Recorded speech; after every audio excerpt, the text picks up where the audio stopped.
Okay, let's first start out by telling you I'm not a professional. This is probably the third time that I've tried to do this. Alright, now every car is different. This car, this right here is my backup light. But because my camera is going to be mounted here, the backup light is fine being attached to the camera. But the cord is going to have to go to the front of the car, which means the cord is going to have to follow the trunk line down to the bottom and come across the hinge line and get down into the trunk. Okay, saying this is going to go down behind the trunk and come out inside. Okay, I'm going to open the trunk now.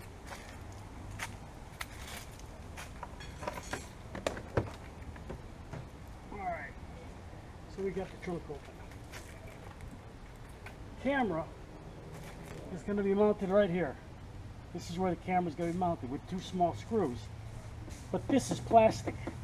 Since this is plastic, it has no ground. So we're going to have to take and attach a wire from one of the screws through the back of the license plate where I drilled a hole and attach it to a ground. If we don't ground the camera, it won't work. That's very important. That's what I found out was my first mistake. So the camera case is the ground. So that's going to be what we have to ground. Other than that, there is one wire coming off this camera that is a red wire that's going to attach to the back of one of these backup lights. Okay, we have that correct.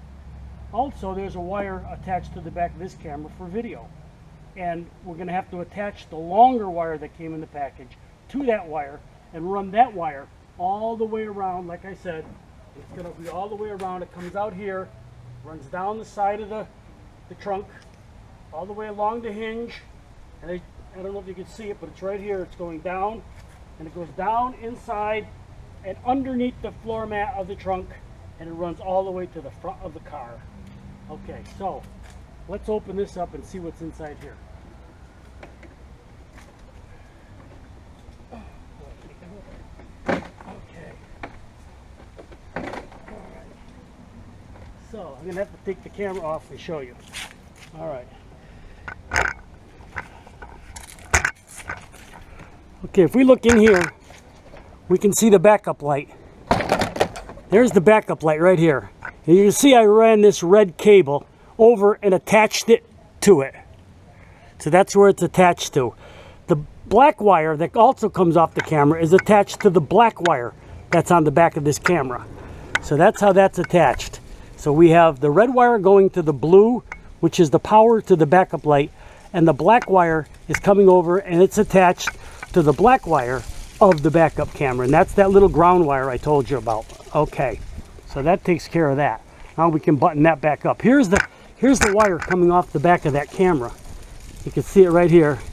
This is the wire. It comes all the way across like this and then goes into the side of the car and then comes down, and you can see it running along. It runs along, goes down here, and then it goes underneath the floor and goes all the way over. Okay, so we have all that. Now we come to the inside of the car. The cable is running under the car seat. It runs all along underneath here, underneath here, underneath here, underneath here, all the way underneath, all the way along the back of the dash, and it comes out right here. Comes out right here. This is it right here. And it's plugged into the side of the monitor. That's the way I have mine mounted. And that's basically it. So once you put your car in reverse, you're going to get a backup camera. So it's very simple. Like I said, I've only done it 3 times. I'm not a professional, neither are you, and I'm sure you can do this. Thank you for watching.